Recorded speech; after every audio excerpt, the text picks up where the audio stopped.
Buenos días, bendecida mañana de sábado para todos.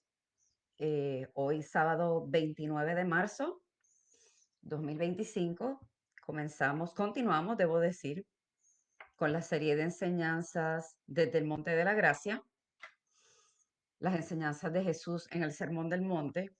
Y hoy vamos a estar trabajando con lo de las bienaventuranzas. Vamos a entrar en las bienaventuranzas. La semana pasada estuvimos hablando de lo que es el contexto y el trasfondo, estábamos estableciendo la base para entonces poder comenzar lo que es entrar de lleno en las bienaventuranzas, en las enseñanzas de Jesús. Sin más, pues vamos a dar paso a la enseñanza del día de hoy. Primeramente, vamos a leer la palabra en Mateo 5, del 1 al 12, las bienaventuranzas. Dice la palabra: viendo a la multitud, subió al monte, habla de Jesús. Y sentándose vinieron a él sus discípulos, y abriendo su boca les enseñaba diciendo: bienaventurados los pobres en espíritu, porque de ellos es el reino de los cielos. Bienaventurados los que lloran, porque ellos recibirán consolación. Bienaventurados los mansos, porque ellos recibirán la tierra por heredad. Bienaventurados los que tienen hambre y sed de justicia, porque ellos serán saciados. Bienaventurados los misericordiosos, porque ellos alcanzarán misericordia. Bienaventurados los de corazón limpio, porque ellos verán a Dios. Bienaventurados los pacificadores, porque ellos serán llamados hijos de Dios. Bienaventurados los que padecen persecución por causa de la justicia, porque de ellos es el reino de los cielos. Bienaventurados sois cuando por mi causa os vituperen y os persigan y digan toda clase de mal contra vosotros mintiendo. Gozaos y alegraos, porque vuestro galardón es grande en los cielos, porque así persiguieron a los profetas que fueron antes de vosotros. Amén. Bueno, en las bienaventuranzas estamos desarrollando el carácter espiritual. Como acabamos de leer, ¿verdad? En el versículo 12, 1 a 2, perdón, viendo la multitud, Jesús subió al monte y sentándose, vinieron a sus discípulos y abriendo su boca les enseñaba. Las bienaventuranzas definen lo que es el carácter de un cristiano, de un verdadero seguidor de Cristo. Estos no son 8 individuos diferentes de los que se habla aquí, sino son 8 cualidades que se encuentran en la misma persona. Habla de una persona mansa y misericordiosa, pobre de espíritu y pura de corazón, afligida y hambrienta, pacificadora y perseguida todo al mismo tiempo. Además, aquellos que exhiben estas marcas, estas características, no son solamente un grupo elitista. Esto o un conjunto de santos espirituales, ¿verdad? O líderes de la iglesia que viven por encima de los cristianos comunes y corrientes. No, esto está disponible para todo el mundo y esto es un requisito para todos nosotros. ¿Ves? Por el contrario, o sea, estas bienaventuranzas son las especificaciones de Jesús de lo que todo cristiano debe ser. Todas estas cualidades deben ser características de todos sus discípulos, o sea, de nosotros, todos sus seguidores. Los verdaderos seguidores de Jesús debemos ser diferentes a la iglesia comprometida y al mundo. Y de esto ya hemos hablado, hemos visto cómo el mundo ha infiltrado en la iglesia, cómo en la cultura del mundo ha entrado en la iglesia y ha sido influencia y está influenciando grandemente, cuando debemos ser nosotros los que estemos siendo influencia al mundo. La palabra lo establece, ¿verdad? Que nosotros estamos en el mundo, pero no somos del mundo. Y el que se constituye amigo del mundo se constituye enemigo de Dios. También dice que no nos amoldemos a las costumbres de este mundo. O sea, tenemos que entender, tenemos que internalizar esto. Y no son recomendaciones, estos son requisitos que nos pide Jesús, que nos pide Dios cuando venimos a sus caminos. Ahora vamos a ver, a ver cómo podemos entender las bienaventuranzas. Cuando habla de pobreza de espíritu, los bienaventurados son bienaventurados son los pobres de espíritu, ¿verdad? Porque de ellos es el reino de los cielos. Esta no es la confesión de una persona de que por naturaleza es insignificante o personalmente es una persona que no tiene valor, porque eso sería una falsa premisa. Esto es una confesión de que es una persona pecadora y rebelde y completamente carente de virtudes morales adecuadas delante de Dios, porque en nuestra carne esto no lo podemos hacer. La pobreza de espíritu no es algo que podamos producir nosotros por nosotros mismos, por ese autodesprecio, ese rechazo, sino es el Espíritu Santo y es nuestra respuesta a su obra en nuestros corazones que produce la pobreza de espíritu. Todo es por obra del Espíritu Santo, para que nadie se gloríe, no es por obras, sino por la gracia y la obra del Espíritu Santo a través de nosotros.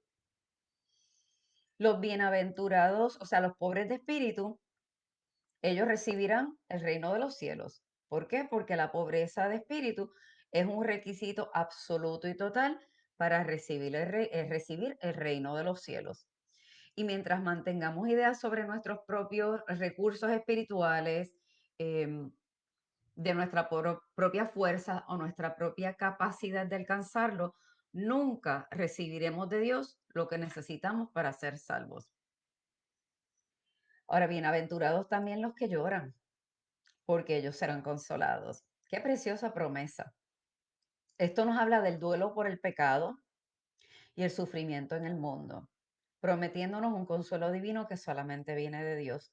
Él nos dejó el Espíritu Santo, que es el consolador. Jesús no habla de una tristeza casual en esto por las consecuencias de nuestro pecado, sino de un profundo dolor delante de Dios por nuestro estado caído y por el estado caído de la humanidad. Es ese dolor que nos retuerce, que nos duele hasta en lo más profundo de nuestro ser, cuando vemos la condición caída del mundo, cuando vemos las cosas que están aconteciendo. Ese es el llorar y esa es la tristeza de la que habla aquí. Aquellos que lloran por su pecado y su condición pecaminosa, pues reciben la promesa de consuelo. Y Dios nos permite este consuelo, Dios permite este consuelo en nuestras vidas como un camino y no como un destino. O sea, el destino no es el consuelo, es el camino que nos va a ir llevando a la relación con Cristo, a seguir alcanzando la estatura del varón perfecto, que es Cristo Jesús, como siempre menciono. Este duelo o luto, ¿verdad? Es esa tristeza piadosa que produce arrepentimiento para la salvación que Pablo describió en 2 de Corintios 7:10. Y vamos a buscar ese versículo un momentito. 2 de Corintios 7:10. Vamos a ver qué nos dice Pablo aquí. 2 de Corintios 7:10 dice, porque la tristeza que es según Dios produce arrepentimiento para salvación, de que no hay que arrepentirse, pero la tristeza del mundo produce muerte. O sea, es esta tristeza que realmente nos lleva al proceso de entender que necesitamos de Dios y que necesitamos la salvación. Bien, continuamos. Hablando de la mansedumbre.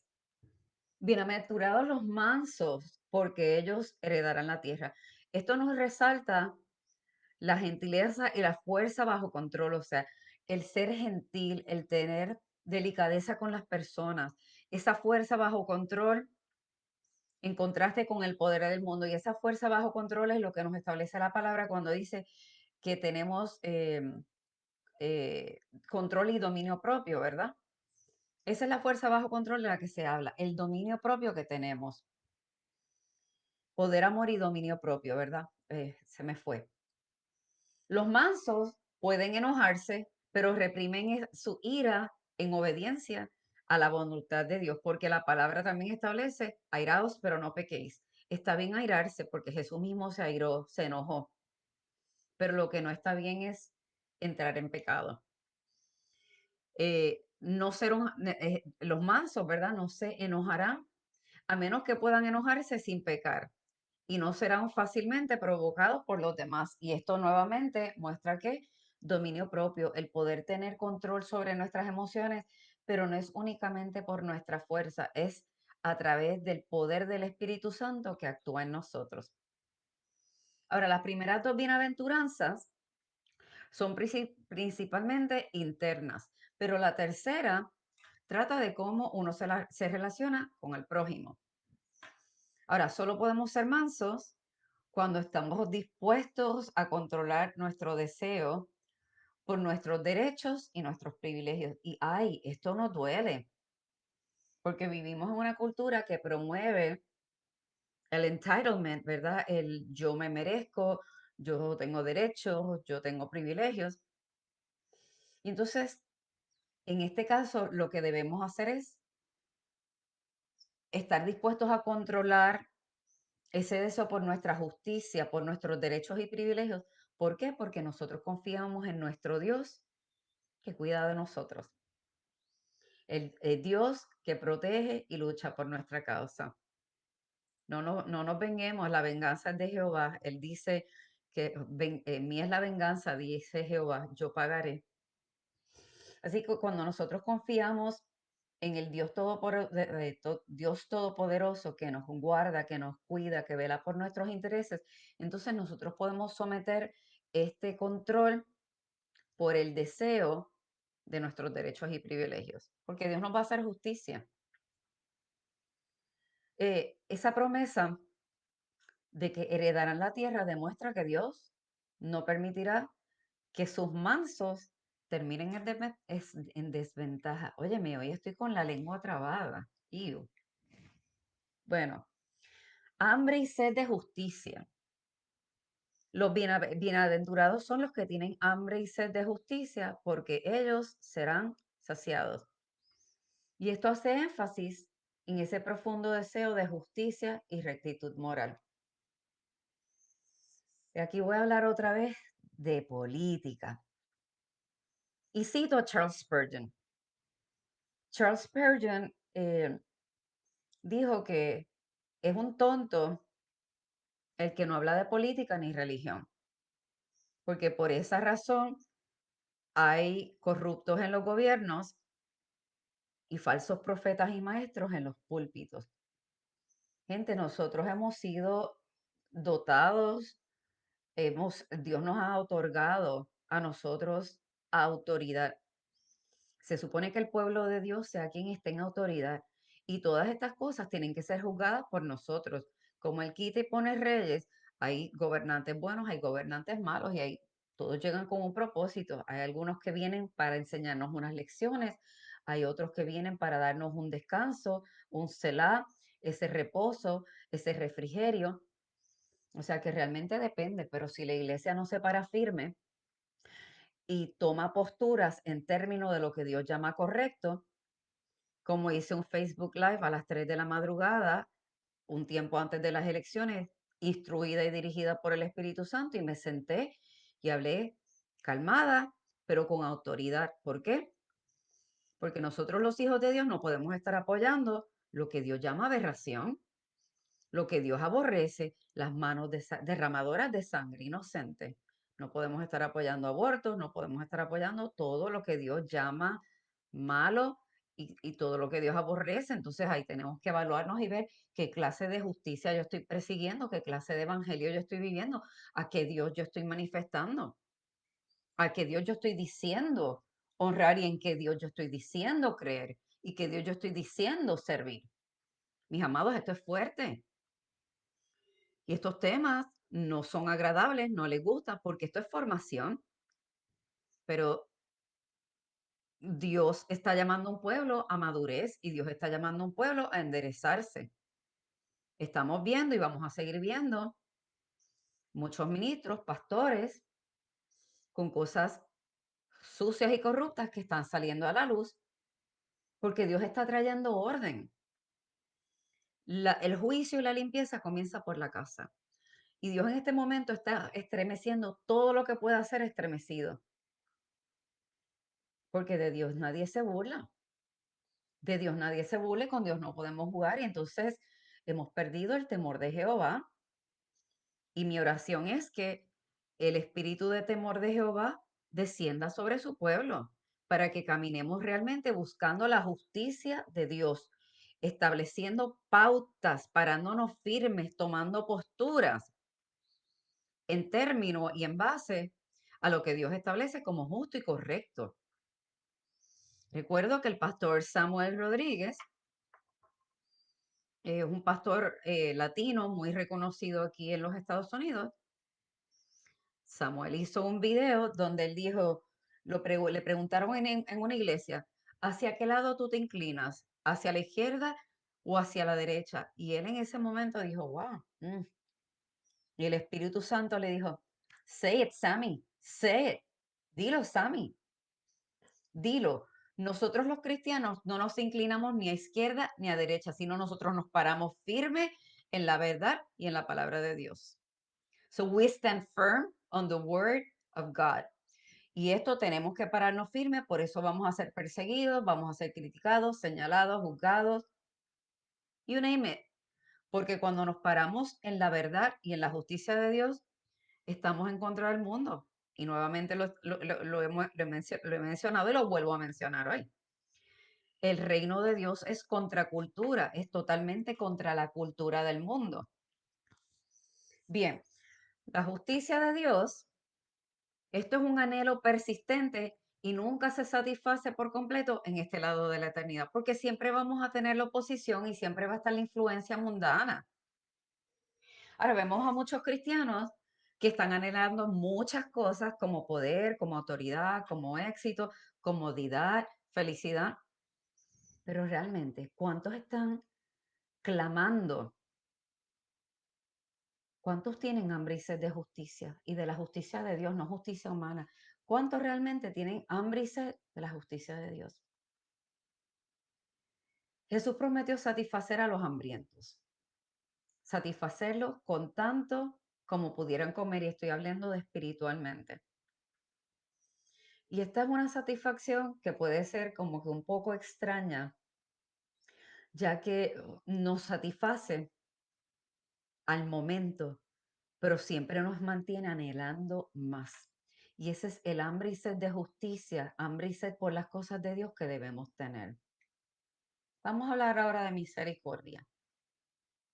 Bienaventurados son los misericordiosos, porque ellos alcanzarán misericordia. Mira cómo dice, los misericordiosos porque ellos alcanzarán, o sea, tenemos que ser misericordiosos para nosotros también alcanzar misericordia. Esto refleja la importancia de la compasión y el perdón hacia los demás. Y no vamos a entrar tanto en el perdón, pero la palabra lo establece claramente, que si no perdonamos, Dios no nos perdona, o sea, y nosotros perdonamos porque ya fuimos perdonados. Entonces, cuando nosotros entendemos esa verdad y entendemos que Dios echó al fondo del mar todos nuestros pecados y que no tiene memoria de ninguno de ellos, eso debe ser razón suficiente para nosotros extender misericordia y perdón hacia los demás. Dios extendió misericordia a nosotros cuando estábamos muertos en nuestros delitos y pecados, cuando nos merecíamos la separación completa, la muerte, separación eterna de Dios. Y en su infinita bondad, su misericordia, su gracia, su perdón, un día nos alcanzó. Y bendita gracia y bendita salvación preciosa. Ahora, esta bienaventuranza de los misericordiosos, ¿verdad? Se dirige a aquellos que muestran misericordia, que habla de aquellos que ya han recibido la misericordia, como mencioné. Es misericordia ser despojados de ese orgullo y ser llevado a la pobreza de espíritu. Orar y decir, Señor, quita todo orgullo de mí. Quiero cada día parecerme más a ti. Moldea tu carácter en mí, Cristo, que es manso y humilde. Y esa debe ser nuestra oración. Y bien, o sea, manso no es lo mismo que menso, y estamos hablando aquí en español boricua. No es lo mismo manso que menso. O sea, el ser manso no quiere decir que eres un tonto que te van a estar tomando del pelo y que te vas a dejar pisotear. No, tampoco es esto. Por eso tenemos que venir delante de la presencia de Dios, someternos a Él, porque Él es nuestro juez. Él vela por nosotros, como ya establecimos en un punto anterior. Él va a hacernos justicia. Él no, Él va a hacernos justicia. Eh, es misericordia ser llevado a llorar por nuestra condición espiritual Y mire que a veces somos orgullosos, y hablo en términos generales, o sea, me incluyo, porque a veces somos bien orgullosos en nuestra condición espiritual porque nos han enseñado un evangelio incorrecto y muchas veces tenemos que desaprender para volver a aprender, para aprender la palabra y el evangelio de manera correcta. Se ha predicado mucho del evangelio, pero no el evangelio. Y ahí hay una diferencia bien grande. Se ha predicado muchas cosas, pero se nos ha olvidado predicar a Cristo y Cristo crucificado y la obra de Cristo en la cruz, que es donde lo alcanzamos todo. Porque si no hubiese sido por la obra de Cristo en la cruz, hoy no tendríamos Espíritu Santo, que es nuestro ayudador, que es nuestro consolador, que nos guía a toda verdad y toda justicia. Bien, y es misericordia recibir la gracia de la mansedumbre y volvernos amables. ¿Qué estamos manifestando? Justicia, paz y gozo en el espíritu, la bondad, la mansedumbre, la templanza, el dominio propio, el fruto del espíritu. Es misericordia también, ser hecho hambriento y sediento de justicia. Por lo tanto, se espera que se muestre misericordia a aquel que ya ha recibido misericordia. O sea, como nosotros ya hemos recibido esa misericordia de parte de Dios, nosotros tenemos que mostrarla para con los demás. Y si deseas misericordia de los demás, especialmente de parte de Dios, entonces debes cuidar de ser misericordioso con los demás, porque es uno de los requisitos que Dios pide. Hablando de que nos ha enseñado, esto, las bienaventuranzas, son cosas que nos enseñan. Y como mencioné en la primera clase, en la introducción, esto es el código de ética del reino. Cómo los hijos del reino, los embajadores de Cristo aquí en la tierra, que somos nosotros, debemos manejarnos y comportarnos, cómo expresamos, cómo manifestamos reino, cómo extendemos reino a través de esto. Bienaventurados los de limpio corazón, porque ellos verán a Dios. Y esto se refiere a la pureza interior y a la sinceridad, enfocándose en la integridad espiritual. Muchas veces ahí vemos personas, déjame parafrasear, Dios dice que para entrar en el reino de los cielos tenemos que ser como niños y los niños son limpios de corazón. Hoy en día pues hay muchos niños que ya tristemente están bien contaminados, pero generalmente el niño es limpio de corazón. Ves que el niño tiene una dificultad con un amiguito, con un hermanito, e inmediatamente ya están jugando nuevamente. O sea, they don't hold grudges, no guardan ese rencor y esa amargura. Entonces Dios nos pide que seamos así, que seamos limpios. Y debe ser nuestra oración: Señor, hazme como un niño de corazón puro, puro. Hazme como un niño con un corazón puro. Cristo aquí estaba tratando con el espíritu de los hombres, con su naturaleza interior y espiritual. Hizo que em, hizo esto en casi todas las bienaventuranzas. Es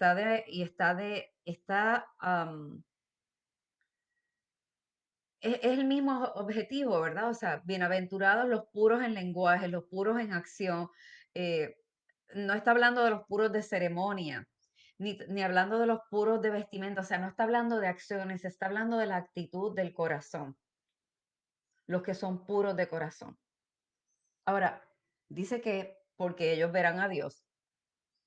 O sea, los puros de corazón van a recibir la recompensa más maravillosa de todas: disfrutar de una intimidad mayor con Dios, de la que podrían haber imaginado.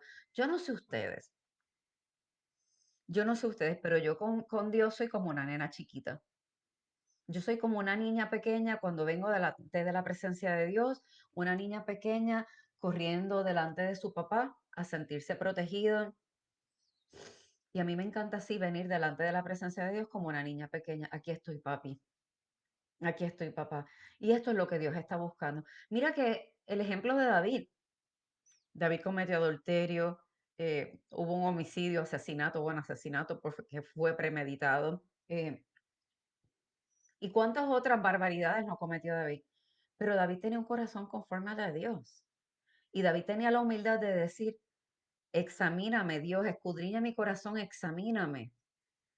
Veces en mi camino de perversidad, cuando venimos delante de Dios y le decimos, examíname, ahí estamos siendo mansos, ahí estamos buscando su justicia, estamos teniendo esa pureza de corazón diciéndole, yo sé que en mi fuerza yo no puedo, en mi fuerza yo no puedo, pero a través de tu Espíritu Santo, tú me puedes hacer limpio. Muéstrame lo que hay en mí que no está bien, lo que no te agrada y sácalo, porque mi mayor anhelo es honrarte, Dios. Que mi vida sea el mejor testimonio que yo predique, el mejor mensaje que predique. Bien, em, los pecados que contaminan, como la codicia, la lujuria y el engaño elegido, tienen un efecto cegador sobre una persona, pero el que es puro de corazón está libre de estas contaminaciones. Y hay veces que hay personas que dicen, ay, te hace falta malicia. No, ¿sabes qué? ¿Por qué me hace falta malicia? ¿Será que a ellos les hace falta pureza de corazón? Me imagino que muchos se pueden identificar con esto, que hay momentos en que las personas le pueden haberles dicho, te hace falta malicia. No, es que no nos hace falta malicia. Sí, la palabra dice que seamos astutos como serpientes, pero mansos como palomas, ¿verdad? Pero astutos no es exactamente lo mismo que malicia. Y esto les invito a que hagan un estudio, busquen en las concordancias las palabras y busquen en el original, en el hebreo o en el griego, ¿no? Bueno, continuamos. Bienaventurados los pacificadores, porque ellos serán llamados hijos de Dios. Y esto llama a esfuerzos activos para crear paz y reconciliación. Todos estamos llamados al ministerio de la reconciliación. Y el ministerio de la reconciliación, o sea, la reconciliación no necesariamente implica que vamos a volver a tener una relación con una persona, porque son dos partes. O sea, tú haces tu parte, la otra, si quiere o no quiere, pues eso es prerrogativa de la otra parte, ¿no? Eh, pero nosotros estamos llamados a hacer paz, a tener paz en la medida en que podamos, ¿no? Ahora, esto no describe a aquellos que viven en paz, sino a aquellos que realmente producen la paz, venciendo el mal con el bien.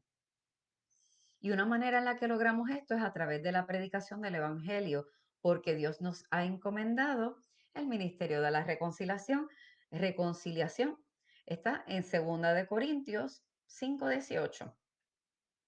Ahora, cuando evangelizamos, hacemos las paces entre el hombre y Dios, quien ha rechazado, perdón, hacemos las paces, debo decir, entre el hombre y el Dios a quien el hombre ha rechazado y ofendido. Entonces, la recompensa de los pacificadores es que van a ser reconocidos como verdaderos hijos de Dios. Oye, pero ¿y todos los demás? No somos hijos de Dios, pero mira lo que está diciendo aquí, reconocidos como verdaderos hijos de Dios, porque comparten su pasión por la paz y la reconciliación y la ruptura de los muros entre personas. Son eh, conectores, conectores. Y amados, esto es tema profundo, pero como mencioné en la primera clase, yo estoy llevando este estudio en un grupo íntimo de mujeres a través de Zoom. Ellas van a una clase adelantada de ustedes. El jueves tuvimos la clase número 3, ustedes están en la 2. Eh, y realmente tuvimos un grupo, una discusión grupal preciosa con las preguntas de discusión y todas concuerdan con lo mismo.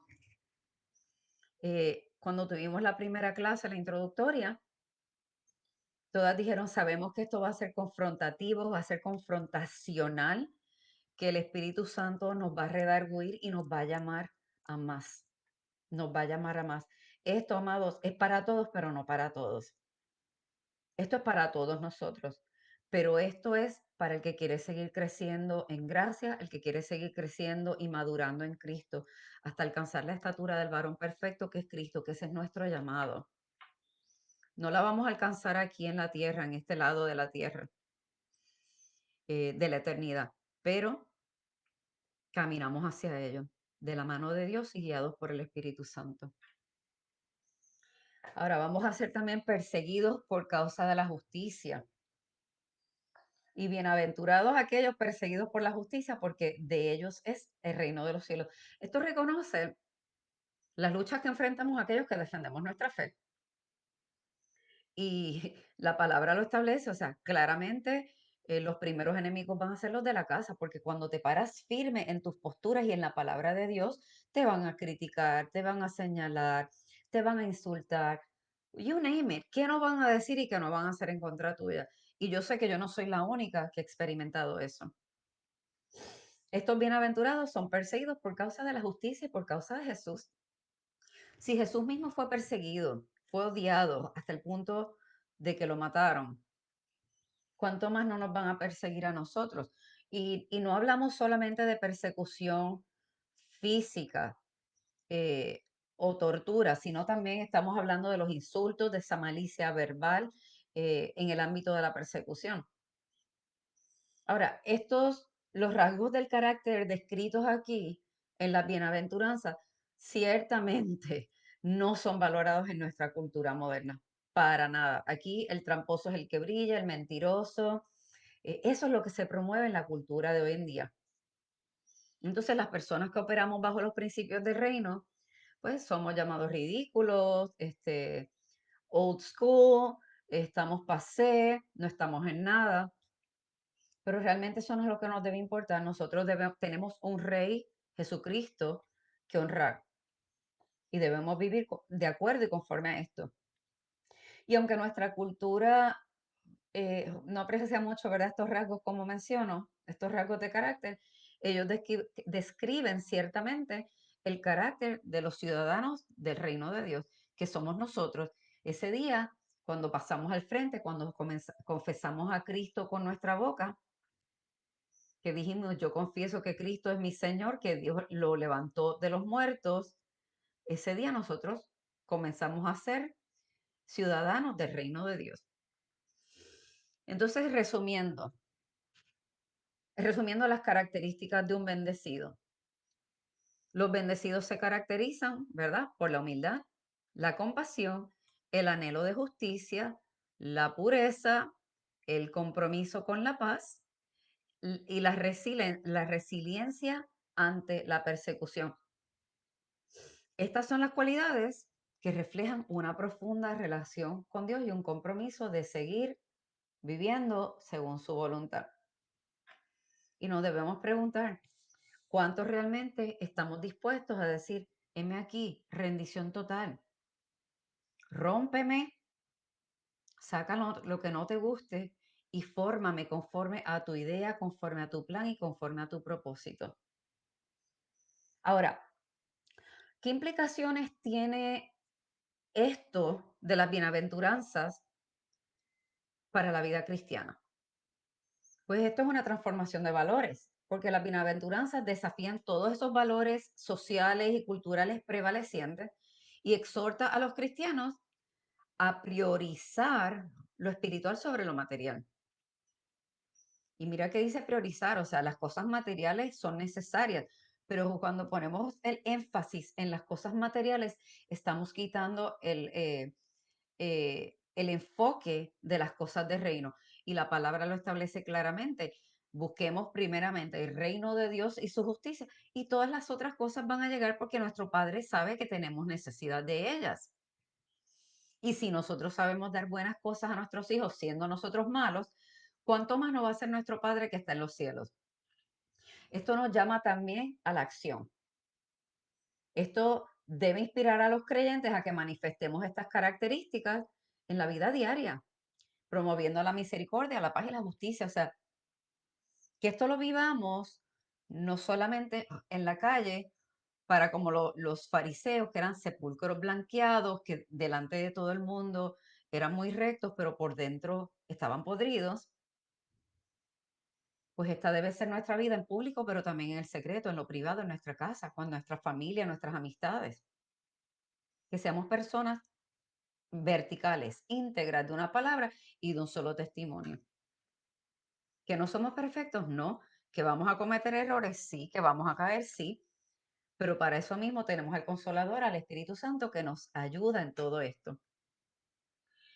Esto también nos da ánimo en las pruebas y esa es la promesa de bendiciones ante la persecución, que nos ofrece esperanza y aliento a los cristianos que enfrentamos esos desafíos por defender nuestra fe. ¿Qué implicaciones tienen en nuestra comunidad y nuestras relaciones?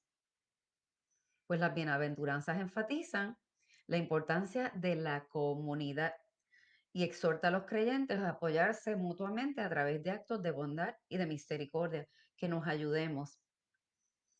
Y una cosa importante es que tenemos que dejar las comparaciones.